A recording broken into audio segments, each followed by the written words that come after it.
हाँ बेहतरीन बॉल, लड़ना होगा जैकबाबाद की धरती। आपने बलूचिस्तान में नाम बनाना होगा।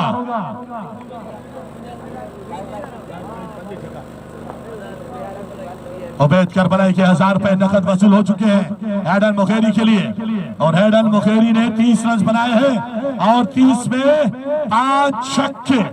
पहली मैच में भी हैडन मुखेरी ने 11 गेंदों का सामना किया था, 11 के 11 छक्के लगाए थे।